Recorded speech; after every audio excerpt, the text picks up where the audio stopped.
ओम शांति। अॼु जी मुंहिंजी तारीख़ आहे 25/5/2025। अॼु अव्यक्त बाप दादा जो रिवाइज़ कोर्स 4/9/2005। अॼु जा मावाक्य आहिनि। शिक्षा सां गॾु क्षमा और रहम खे अपनायो, दुआयूं ॾियो, दुआयूं वठो त तव्हांजो घर आश्रम ठही वेंदो। अॼु बाप दादा सर्व ॿारनि जे मस्तक में प्योरिटी जी रेखायूं ॾिसनि पिया। छोकी ब्राह्मण जीवन जो फाउंडेशन या पवित्रता जी रेखायूं कहिड़ियूं आहिनि ॼाणंदा आहियो न। पवित्रता सर्व खे प्रिय आहे। पवित्रता सुख, शांति, प्रेम, आनंद जी जननी आहे। पवित्रता मानव जो सच्चो श्रृंगार आहे। पवित्रता न त मानव जीवन जो मूल्य ई न। जीअं ॾिसंदा आहियो देवताऊं पवित्र आहिनि, हिन करे ई माननीय ऐं पूजनीय आहिनि। जीअं ॾिसंदा आहियो देवताऊं पवित्र आहिनि, हिन करे ई माननीय ऐं पूजनीय आहिनि। पवित्रता न त मानव जीवन खे अॼुकल्ह ॾिसो छा थी आहिनि। बाप दादा तव्हां सभी ॿारनि खे मतिलबु सभिनि खां सुठो कैरेक्टर ई प्योरिटी आहे। सभिनि खां सुठो श्रृंगार ई प्योरिटी आहे। ऐं ख़ासि करे कन्या जी पवित्रता केॾी गायन आहे। बाप दादा तव्हां सभी ॿारनि खे ब्राह्मण जनम जो वरदान ई ॾिनो अथई, पवित्र ठहो, योगी ठहो। जीअं आत्मा में पवित्रता आहे, उनजी चाल चलन चहिरो चमकंदो आहे। इन करे पवित्रता ई जीवन खे श्रेष्ठ ठाहिण वारी आहे न। पवित्रता ई जीवन खे श्रेष्ठ ठाहिण वारी आहे। वास्तव में तव्हां सभु ॿारनि खे आदि स्वरूप, तव्हांजो आदि स्वरूप ई प्योरिटी आहे। सत्युगी स्वरूप, अनादि स्वरूप भी प्योरिटी आहे। अहिड़ी पवित्र आत्मा जी विशेषता हुनजे जीवन में सदा पवित्रता जी पर्सनैलिटी ॾेखारे में ॾींदी आहे। पवित्रता जी रिज़ल्ट, पवित्रता जी रॉयल्टी चहिरे ऐं चाल में ॾेखारे में ॾींदी आहे। पवित्रता जी रियलिटी ऐं रॉयल्टी चहिरे ऐं चाल में ॾेखारे में ॾींदी आहे। इहे रेखायूं जीवन जो श्रृंगार आहे। रियलिटी छा आहे? पवित्रता जी रियलिटी आहे मां अनादि आदि स्वरूप हिन स्मृति में सां समृद्ध ठही वेंदी आहियां। पवित्रता जी रियलिटी मतिलबु मां आदि अनादि स्वरूप मुंहिंजो प्योरिटी आहे। और रॉयल्टी छा आहे? स्वयं बि समान में रहणु, हर हिक खे सम्मान ॾेई करे हलणु। पर्सनैलिटी आहे सदा संतुष्ट ऐं प्रसन्नता। त पवित्रता जी रियलिटी मां आदि अनादि आत्मा प्योर आहियां। रॉयल्टी छा आहे? अगरि असां में प्योरिटी जी रॉयल्टी आहे त मां सदा ख़ुदि बि समान में रहंदमि ऐं सर्व खे सम्मान ॾींदमि। पर्सनैलिटी छा आहे? प्योरिटी जी पर्सनैलिटी आहे सदा संतुष्ट ऐं प्रसन्न। चेक करो, ये सभु ॻाल्हियूं असां में आहिनि, स्मृति में रहंदियूं आहिनि। रियलिटी स्मृति में रहंदी आहे हमेशह। स्वयं भी संतुष्ट, अन्य खे भी संतुष्ट करण वारी। पवित्रता सां प्राप्ति भी ॾाढी थींदी आहे न। बाप दादा तव्हां सभी ॿारनि खे छा प्राप्ति कराई अथई उहो ॼाणंदा आहियो न। केतिरा खज़ाननि सां बाबा असांखे भरपूर कयो अथई ऐं प्राप्तियुनि खे स्मृति में रखो त भरपूर थी वेंदा। सभिनि खां पहिरियों खज़ानो बाबा असांखे ज्ञान जो खज़ानो ॾिनो अथई, जंहिंसां जीवन में रहंदे दुख अशांति सां मुक्त थी वेंदा आहिनि। व्यर्थ संकल्प, नेगेटिव संकल्प, विकल्प, विक्रम सां मुक्त थी वेंदा आहिनि। पहिरियों खज़ानो ज्ञान जो खज़ानो, जंहिंसां जीवन में रहंदे दुख अशांति सां मुक्त थी वेंदा आहियूं। व्यर्थ संकल्प, नेगेटिव विकल्प, विक्रमनि सां मुक्त थी वेंदा आहियूं। अगरि कोई बि व्यर्थ संकल्प विकल्प ईंदो आहे त ज्ञान जे बल सां विजयी ठही वेंदा आहियूं न। मतिलबु ज्ञान सां असां पंहिंजे संकल्पनि ते विजय प्राप्त करे सघंदा आहियूं। कहिड़े बि संकल्प, कहिड़े बि ज्ञान हूंदो त बोल बि ठीकु रहंदा, कर्म बि ठीकु रहंदा। ॿियो खज़ानो आहे यादि जो। याद अर्थात योग, जैसा जीवन में रहंदे दुख अशांति सां मुक्त थी वेंदा आहिनि। न व्यर्थ संकल्प योग जैसा शक्तियुनि जी प्राप्ति थींदी आहे ऐं शक्तियुनि जे आधार सां सर्व समस्या सर्व विघ्ननि खे सहज पार करे वठंदा आहियूं। टियों खज़ानो आहे धारणा, जंहिंसां गुणनि जी प्राप्ति थींदी आहे। चौथों खज़ानो आहे सेवा, सेवा करण सां असांखे दुआयूं मिलंदियूं आहिनि, ख़ुशी प्राप्त थींदी आहे। त इहे एॾा सारा खज़ाना असांखे बाबा ॾिनो अथई, असांखे उनखे यूज़ करिणो आहे। एतिरा खज़ाना बाप द्वारा सभी ॿारनि खे प्राप्त आहिनि। बाप सभी ॿारनि खे हिकु जहिड़ा खज़ाना ॾींदा आहिनि, कोई के कम कोई के ज़्यादा न, लेकिन वठण वारे में फ़र्क़ु आहे। कोई ॿार त खज़ाने खे प्राप्त करे खाईंदा पींदा मौज मनाईंदा आहिनि, कोई ॿार त खज़ाने खे प्राप्त करे खाईंदा पींदा मौज मनाईंदा आहिनि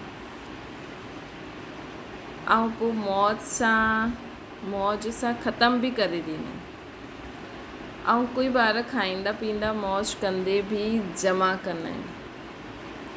कोई ॿार कार्य में बि लॻाईंदा आहिनि, लेकिन वधाईंदा आहिनि। वधाइण जी चाबी आहे खज़ाने खे स्वयं जे ऐं ॿियनि जे प्रति यूज़ करणु। त यूज़ करण ई वधाइणो आहे।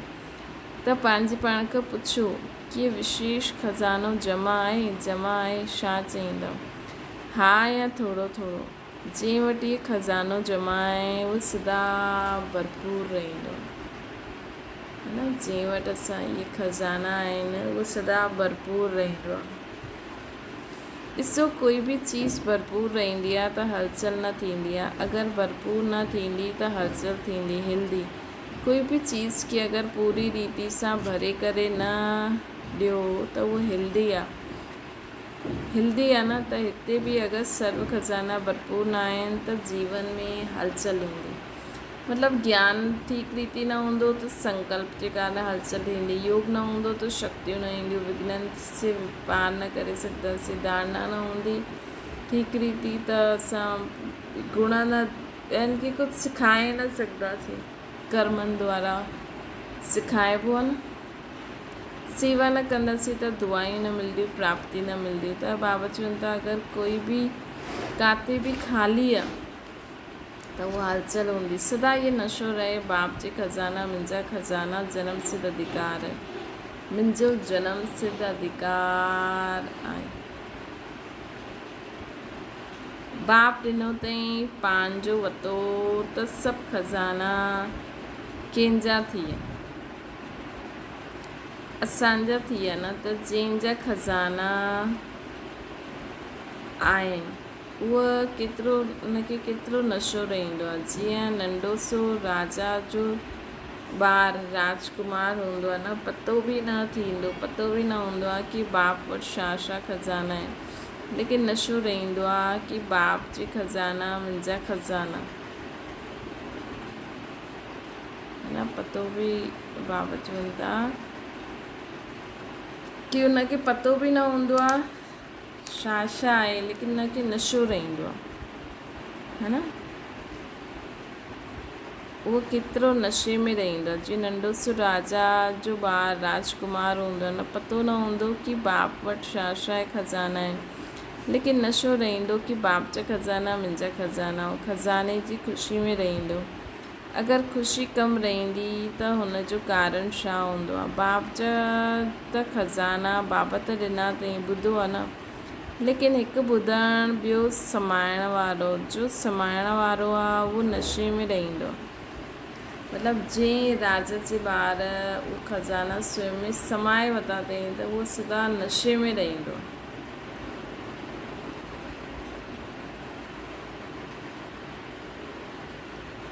मतिलबु हुनखे पंहिंजो ठाहे छॾियो अथई। ईअं ई बाबा जा बि ज्ञान जी ॻाल्हियूं हेॾी सारियूं आहिनि। अगरि असां बाबा जे खज़ाने खे स्वयं में धारण करे वरितो आहे, हर बोल हर कर्म में उहो यूज़ कंदा आहियूं त नशे में रहंदा आहिनि। अॼु नया ॿार आया आहिनि। बाप दादा तव्हां लकी ॿारनि खे तव्हां सभिनि जे भाग्य जी मुबारक था ॾियनि।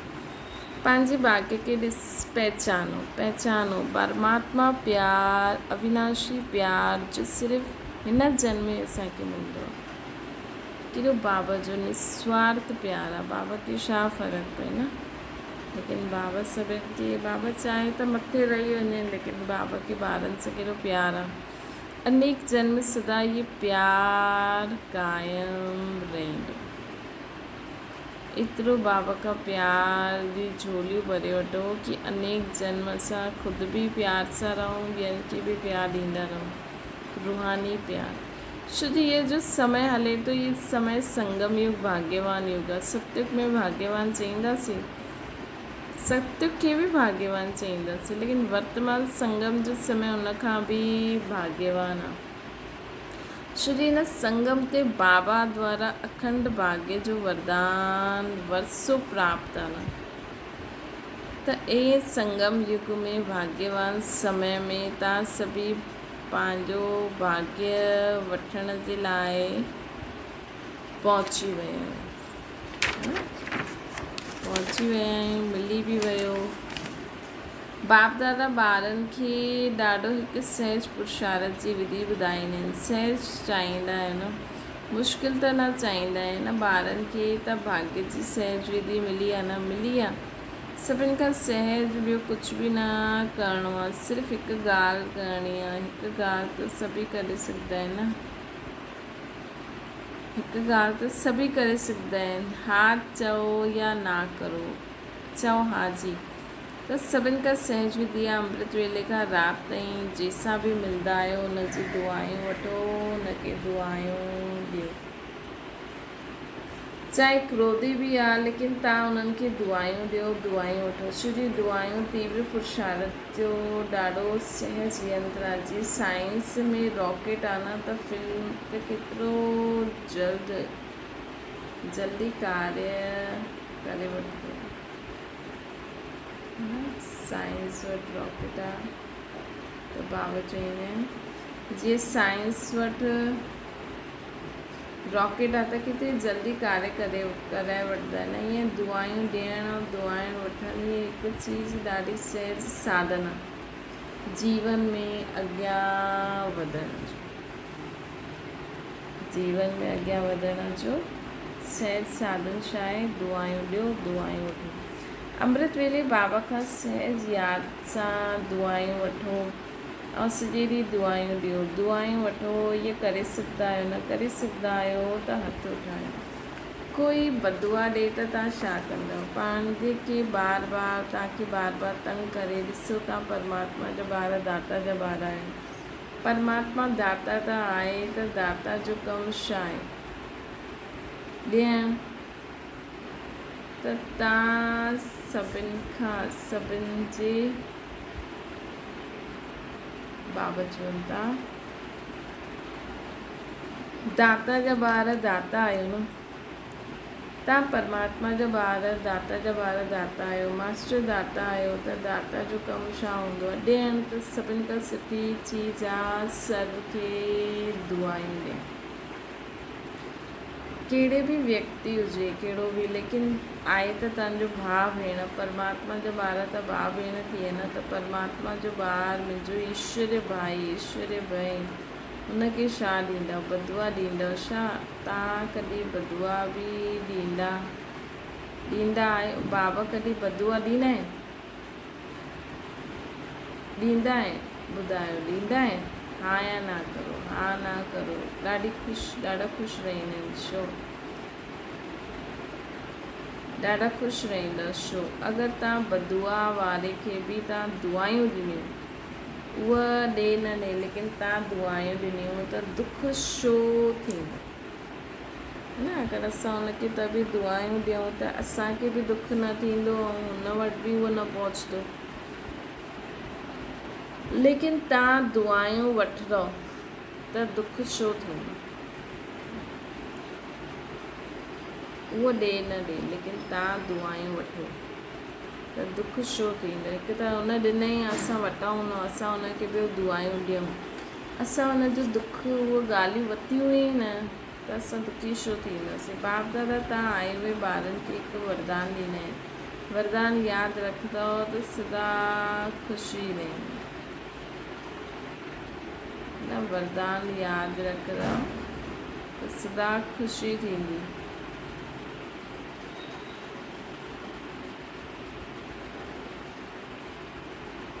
त वरदान आहे, अगरि तव्हांखे कोई दुख ॾिए त बि तव्हां दुख वठो न, उहो ॾिए लेकिन तव्हां वठो न।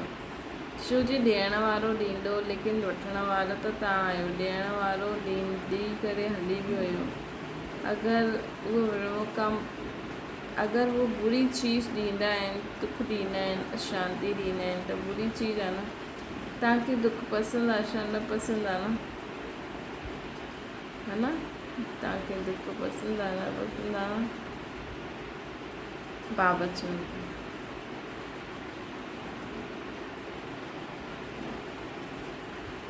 त बुरी चीज़ दुख ॾींदा आहिनि, अशांति वग़ैरह, त बुरी चीज़ वठिबी आहे छा? छा तव्हांखे बुरी चीज़ ॾिए तव्हां वठंदव न वठंदव त वठंदा छो आहियो? वठी त वठंदा आहियो। अगरि दुख वठंदव त दुखी केरु थींदो आहे? तव्हां थींदा आहियो या उहो थींदा आहिनि? वठण वारो ज़्यादा दुखी थींदा आहिनि न। त सम्झो कोई तव्हांखे दुख ॾिए थो, तव्हां वठो ई न था, हुनखे ॿियो दुआयूं ॾियो।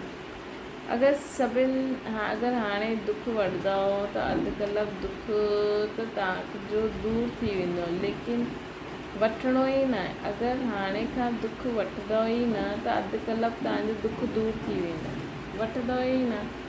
ऐं तव्हां दुख जे बजाए सभिनि खे सुख ॾींदव त दुआयूं मिलंदियूं। त दुखी बि रहंदव ऐं दुआयुनि जो खज़ानो बि, त दुखी बि न रहंदव अर्थात सुखी बि रहंदव ऐं दुआयुनि जो खज़ानो बि भरपूर थी वेंदो न। हिन जे लाइ असांखे प्रैक्टिकल में उहो चीज़ खे इमेजिन करिणो आहे कि कोई मूंखे माण्हू ईअं चए थो, नस में मूंखे बाबा जी कहिड़ी ज्ञान जी पॉइंट इमर्ज थियणी खपे, कहिड़ी शक्ति इमर्ज करे असां उन साम्हूं वेठा आहियूं ऐं पंहिंजो कमु करे हली वियासीं न।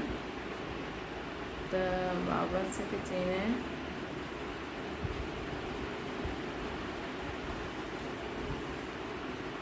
कि दुख वठो ई न त सदा सुखी रहंदा, दुआयुनि जो खज़ानो भरपूर थी वेंदो। हर आत्मा सां कहिड़ी बि हुजे, तव्हां दुआयूं वठो, शुभ भावना शुभकामना रखो। कॾहिं बि छा थींदो आहे, कोई ईअं कमु कंदो आहे छा त कोशिशि कंदा आहिनि। कॾहिं कॾहिं छा थींदो आहे, कोई अहिड़ो कमु कंदा आहियो न, कोई अहिड़ो कमु कंदो आहे त कोशिशि कंदो आहे शिक्षा ॾियण जी। बाबा बि चवनि था तव्हां ॿार, लेकिन इहे ठीकु करे शिक्षा ॾींदा आहिनि, इहे ठीकु करे वठो त हुनखे शिक्षा ॾींदा आहिनि। शिक्षा त वठण वारा शिक्षा वठण वारनि जी सर्वोत्तम बुद्धि कहिड़ी हूंदी आहे? बाबा चवनि था कोई अहिड़ो कमु कंदो आहे त बाबा चवनि था शिक्षा ॾियो, लेकिन शिक्षा ॾियण जी सर्वोत्तम विधि आहे क्षमा जो रूप ठही करे शिक्षा ॾियो। सिर्फ़ु क्षमा न करो, रहम, सिर्फ़ु शिक्षा न ॾियो त रहम क्षमा बि करो ऐं शिक्षा ॾियो। ॿ शब्द यादि रखो, शिक्षा ऐं क्षमा, अर्थात रहम। अगरि रहम दिलि ठही करे उनखे शिक्षा ॾींदव त तव्हांजी शिक्षा कमु कंदी। अगरि रहम दिलि ठही करे न ॾींदव त शिक्षा हिकु कन सां ॿुधंदा, ॿिए कन सां कढी छॾंदा, शिक्षा धारण न कंदा। अहिड़ा आहिनि अनुभव आहे न। तव्हां बि कंहिंजा शिक्षक, तव्हां रहम दिलि ठही करे हलो था न।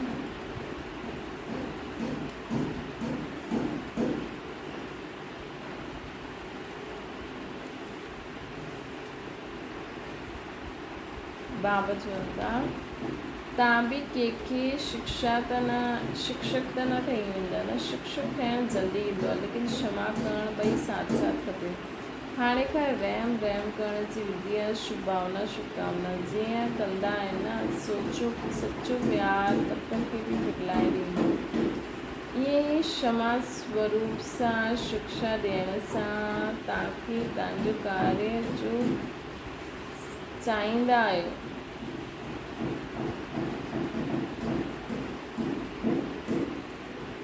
असांजे जीवन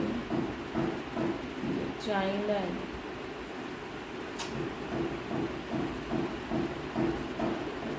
जीअं चईंदा आहिनि सच्चो प्यारु पत्थर खे बि पाणी ठाहे ॾींदो, ईअं ई क्षमा स्वरूप सां शिक्षा ॾियण सां असांजो कार्य जो चाहींदा आहियूं उहो ये न करे वो प्रत्यक्ष ॾेखारे मिलंदो। तॾहिं जॾहिं असांखे शिक्षा ॾियण में क्षमा अर्थात रहम ॾींदो, तव्हांजे रहम दिल ठही शिक्षा ॾियण जो प्रभाव उनजे कठोर दिल खे बि परिवर्तन करे छॾंदा। त छा वरदान मिलियो बाबा जी? न दुख ॾियो न वठो। पसंदि आहे न? पसंदि आहे त कॾहिं वठिणो न आहे, ग़लती न करणी आहे। जॾहिं बाप दुख न ॾींदा आहिनि त फॉलो फादर करो, त करिणो आहे न। बाबा चवनि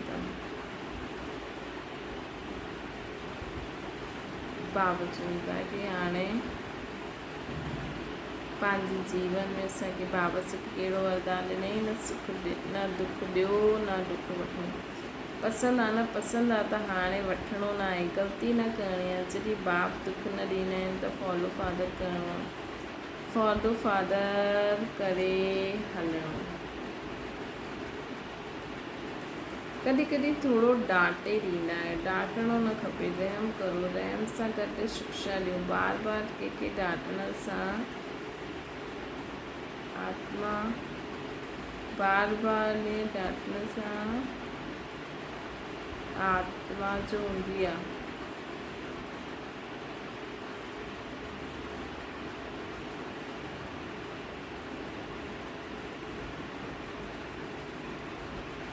बार शिक्षा ॾींदा आहियूं।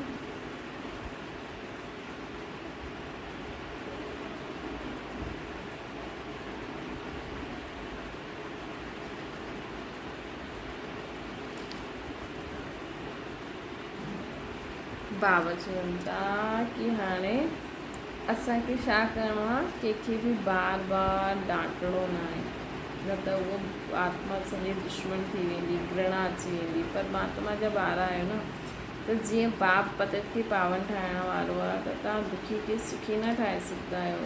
हाणे वञी करे ट्रायल करिणो आहे, ट्रायल कंदव न त पहिरियों चैरिटी बिगिन्स एट होम। परिवार में अगर कोई दुखी आहे त दुख वठिणो न आहे, दुख वठो न। दुआयूं ॾियो, रहमदिल ठहिणो आहे। पहिरियों घर वारा करो, तव्हांजे घर जो प्रभाव मोहल्ले ते पवंदो, मोहल्ले जो प्रभाव देश ते पवंदो, देश जो प्रभाव विश्व में पवंदो। सहज आहे न? असांजे परिवार में शुरू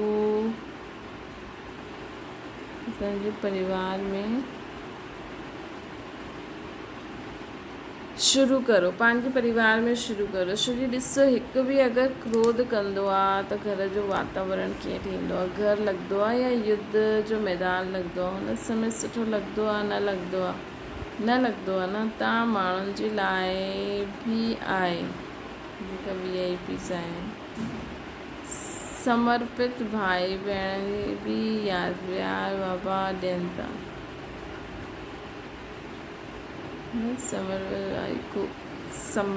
बाबा चवनि था कि VIP जेका आहिनि, पंहिंजे साथियूं, पंहिंजे कार्यकर्ता सां दुख, ऐं हुन VIPनि सां गॾु मधुबन भाउ भेण, मधुबन निवासी बि वेठा आहिनि। त बाबा चवनि था पंहिंजे साथियुनि सां, पंहिंजे कार्यकर्ता सां न दुख ॾियणो आहे न वठिणो आहे, ॾियणो ऐं वठिणो। दुआयूं ॾियो, दुआयूं वठो। अगरि तव्हां अधिकार सां ईअं समय ते दिलि में मुंहिंजो बाबा चईंदव, परमात्मा बाबा चईंदव मुंहिंजो बाबा, त कहावत आहे न, भॻवानु सदा हाज़िर आहे न, त कहावत आहे न, भॻवानु सदा हाज़िर आहे। मुंहिंजो बाबा चईंदव, परमात्मा बाबा चईंदव मुंहिंजो बाबा, त कहावत आहे भॻवानु सदा हाज़िर आहे। अगरि पंहिंजे दिलि सां अधिकार रूप सां ईअं समय ते मुंहिंजो बाबा चओ त बाबा हुज़ूर हाज़िर थी वेंदो। है न, दिलि सां असांखे चइणो छो जी बाप कंहिंजे लाइ आहे, ॿारनि जे लाइ न। ऐं अधिकारी ॿारनि खे बाबा सहयोग न ॾियनि इहे त न थी सघंदो आहे, असंभव आहे। त कॾहिं बि कुझु बि थिए बाबा त चए ताईं दुख वठो न, लेकिन अगरि कोई अहिड़ी सिचुएशन अची वञे त दिलि सां चओ मुंहिंजा बाबा त हुज़ूर हाज़िर थी वेंदो। छो जी असां त बाबा जा अधिकारी ॿार आहियूं। त परिवर्तन करण जी डेट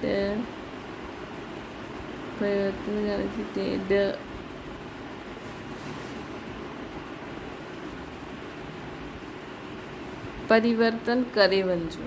अधिकारी ॿारनि खे बाप सहयोग ॾींदो ई, न ॾींदो इहो त संभव आहे।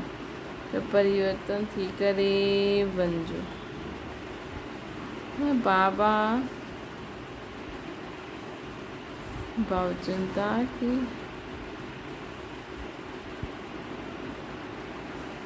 परिवर्तन थी करे वञिजो, जीअं आया आहियो उहो न वञिजो, परिवर्तन करे करे ई वञिणो आहे। छो जी ॾिसो एतिरो ख़र्चो करे आया आहियो मधुबन में, टिकट लॻी आहे न, ख़र्चो बि कयो आहे, समय बि ॾिनो आहे, त हुनजी वैल्यू त रखंदव न। त वैल्यू आहे स्व परिवर्तन सां पहिरियों घर जो परिवर्तन, पोइ विश्व जो, देश जो परिवर्तन। तव्हांजो घर आश्रम ठही वेंदो, घर न आश्रम। जीअं शास्त्रनि में चईंदा आहिनि न गृहस्थ आश्रम, लेकिन अॼु आश्रम त आहे न, आश्रम अलॻि आहे, घर अलॻि आहे। त घर खे आश्रम ठाहिणो आहे। दुआयूं ॾियो, दुआयूं वठो, इहे आश्रम जो कार्य आहे। तव्हांजो घर मंदिर ठही वेंदो। मंदिर में मूर्ति छा कंदी आहे? दुआयूं ॾींदी आहे न। मूर्ति जे अॻियां वञी करे छा चईंदा आहिनि? दुआयूं ॾियो, मर्सी मर्सी करे चिलाईंदा आहिनि। त तव्हांखे बि छा करिणो? बाबा त बाबा असांखे चवनि था कि असांखे वञी आश्रम जहिड़ी ठाहिणी आहे, जिते स्वयं मूर्ति ठहो। मूर्ति हमेशह दुआयूं ॾींदी आहे। मूर्ति जे अॻियां वञी करे छा चईंदा आहिनि? दुआ ॾियो, मर्सी मर्सी करे चिलाईंदा आहिनि। त तव्हांखे बि छा ॾियणो आहे? दुआयूं। ईश्वर प्यार ॾियो, आत्मिक प्यार ॾियो, शरीर जो प्यार न, आत्मिक प्यार। अॼु प्यार आहे त स्वार्थ जो प्यार, सचे दिलि जो प्यार न आहे। स्वार्थ हूंदो त प्यार ॾींदा, स्वार्थ न त डोंट केयर करे छॾंदा।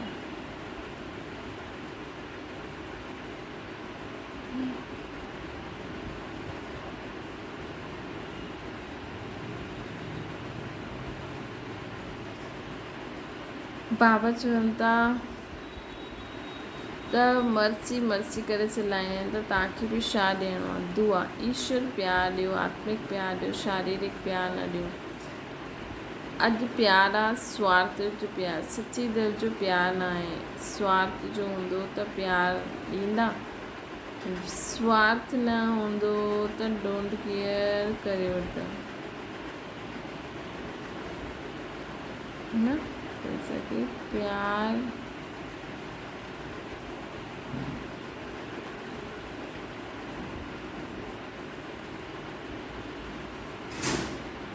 बाबा चवनि था कि ईश्वर प्यार ॾियो, आत्मिक प्यार ॾियो, शरीर जो प्यार न ॾियो। अॼु प्यार स्वार्थ जो प्यार आहे, सच्ची दिलि जो प्यार न आहे। स्वार्थ हूंदो त प्यार ॾींदा, स्वार्थ न हूंदो त डोंट केयर। त तव्हां छा कंदव? आत्मिक प्यार ॾियणो आहे, दुआयूं ॾियणियूं आहिनि, दुख न वठिणो आहे, न दुख ॾियणो आहे। ॾिसो तव्हांखे चांस मिलियो, बाप दादा खे बि ख़ुशी आहे। एतिरा सभु आया आहिनि, भारत जे क़रीब 250 VIP जी रिट्रीट थी, एतिरा सभु आया आहिनि। हाणे त आश्रम में एतिरा सभु आया आहिनि, एतिरा सभु आया आहिनि बाबा। रिट्रीट में 250 VIP। घर के आश्रम ठाहींदव न, ठाहींदव पक्को आहे की थोरो थोरो कचो आहे। जो सम्झंदा आहिनि कुझु बि थी वञे थोरो सहन त करिणो पवंदो। समाइण जी शक्ति कार्य में लॻाइणी पवंदी, लेकिन सहन शक्ति जो फल ॾाढो मिठो हूंदो आहे। सहन करिणो पवंदो आहे लेकिन फल ॾाढो मिठो हूंदो आहे। त जो पक्को वाइदो कंदा आहिनि घर घर के स्वर्ग ठाहींदासीं, मंदरु ठाहींदासीं, आश्रम ठाहींदासीं, उहा हथ उठायो। ॾिस देखा देखी में न वञो। श्री बाप दादा हिसाब त वठंदा न, ॾिसी करे न उठाइणो आहे। सच सच मन जो हथ, मन सां हथ उठायो। अच्छा दादियूं इन्हनि जी छा प्राइज़ ॾींदव? हा चओ दादी एतिरा मंदर ठही वञे त तव्हां हिनखे छा प्राइज़ ॾींदव? दादी चई पोइ चईंदासीं पंहिंजे घर वारनि खे सॾु करे जो। त बाबा चई इहे त कमु ॾेई छॾियो, प्राइज़ छा ॾींदा? बाबा जो आज्ञा कंदो। ॾिसो प्राइज़ तव्हांखे मिली वेंदी, कोई वॾी ॻाल्हि न आहे। लेकिन चओ तव्हां वञण खां पोइ पंहिंजी धारणा सां परिवर्तन करिणो आहे। 15 ॾींहंनि खां पोइ मास खां पोइ पंहिंजी रिज़ल्ट लिखिणो आहे। जो हिकु मास बि दुख न ॾींदा न वठंदा उन्हनि खे ॾाढी सुठी प्राइज़ ॾींदासीं न, उन्हनि खे ॾाढी वॾी प्राइज़ ॾींदासीं। त बाबा चवनि था तव्हां ईंदव त मुबारक, अगरि न त सेंटर ते मोकिलींदासीं। अच्छा चारों ओर जे देश विदेश जे ॿारनि जी यादि प्यार बाप दादा खे मिली, चाहे फ़ोन द्वारा चाहे पत्र दिल जी यादि। त बाप दादा सभी ॿारनि खे चाहे भारत चाहे विदेश से रिटर्न सभिनि जी यादि प्यार जो रिटर्न दुआयूं ऐं यादि प्यार पदम गुणा ॾियनि। दुआयूं बि था ॾियनि ऐं यादि प्यार पदम गुणा ॾियनि था। चारों ओर जे परमात्मा प्यार जे अधिकारी ॿारनि खे चारों ओर सर्व खज़ाननि सां भरपूर निर्विघ्न निर्विकल्प निर्व्यर्थ संकल्प करण में रहण वारी श्रेष्ठ आत्माउनि खे साथ साथ स्वपरिवर्तन करण ऐं कराइण जे उमंग उत्साह में उड़ण वारा स्वपरिवर्तन करण ऐं कराइण जे में उमंग उत्साह सां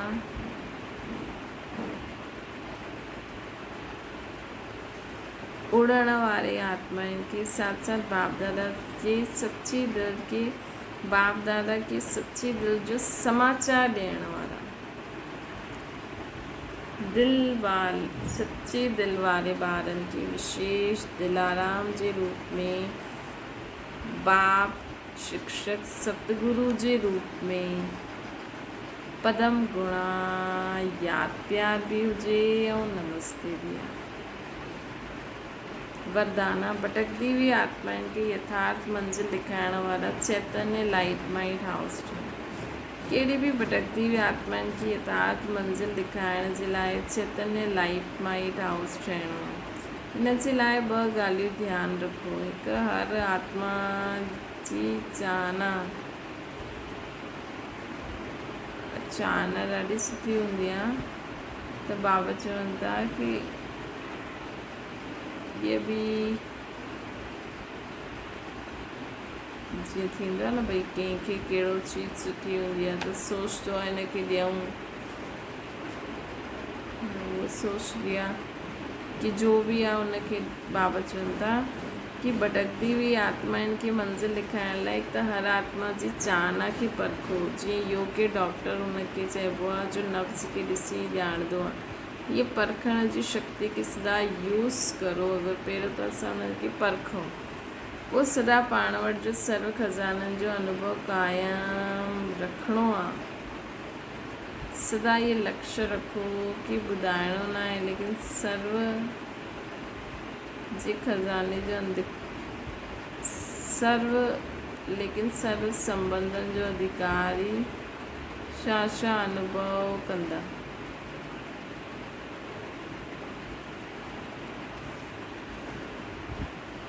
त हिकु त परखो, ॿियो असां वटि सर्व खज़ाननि जो अनुभव क़ाइमु रहे। सदा इहो लक्ष्य रखिणो आहे की ॿुधणो न आहे, लेकिन सर्व संबंध सर्व शक्तियुनि जो अनुभव करिणो आहे कि कंहिंखे कहिड़ी शक्ति ॾियणी आहे कहिड़े समय ते। त इहो अनुभव बि त हुजणो खपे न। स्लोगन आहे ॿियनि जी करेक्शन करण जे बजाए हिकु ॿाप सां ठीकु कनेक्शन रखो। ॿियनि जो करेक्शन करण जे बजाए हिकु ॿाप सां ठीकु कनेक्शन रखो। अगरि ॿाप सां ठीकु कनेक्शन हूंदो त ऑटोमेटिकली असां उन्हनि खे करेक्ट न करण जे लाइ फालतू ॻाल्हियुनि में न फंसंदासीं, उन्हनि खे दुआयूं ॾींदा रहंदासीं। अव्यक्त इशारो, रूहानी रॉयल्टी ऐं प्योरिटी जी पर्सनैलिटी।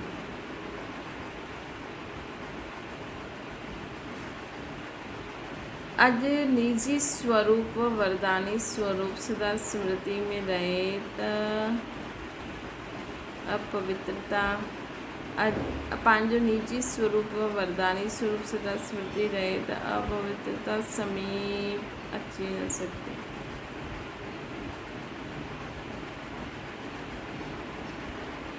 है ना, त अपवित्रता अची न सघे।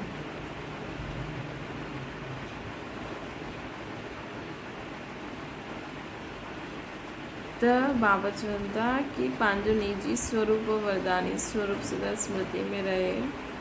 निजी स्वरूप छा आहे? आत्मा। वरदानी स्वरूप त अपवित्रता ऐं विस्मृति जो नाम निशान समाप्त थी वेंदो। विस्मृति व अपवित्रता छा थींदी आहे? हाणे हिन जी अविद्या थियणी।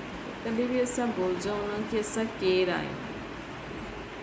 आदि अनादि प्योर आत्मा आहियूं। त अपवित्रता ख़तमु थी वेंदी। विस्मृति व अपवित्रता छा थींदी आहे? हुनजी अविद्या थियणी आहे। शुद्ध संस्कार व स्वरूप तव्हांजो न आहे, बल्कि असांजे पूर्व जनम जो आहे। हाणे तव्हां ब्रह्मण आहियो, इहे त शूद्रनि जा संस्कार व स्वरूप आहे। इहे पंहिंजे सां भिन्न अर्थात ॿिए जा संस्कार अनुभव थियणु खपनि। मतिलबु जीअं उहे असांजा आहिनि ई न, इहे सम्झणु खपे। इहे ॿिए जी चीज़ आहे।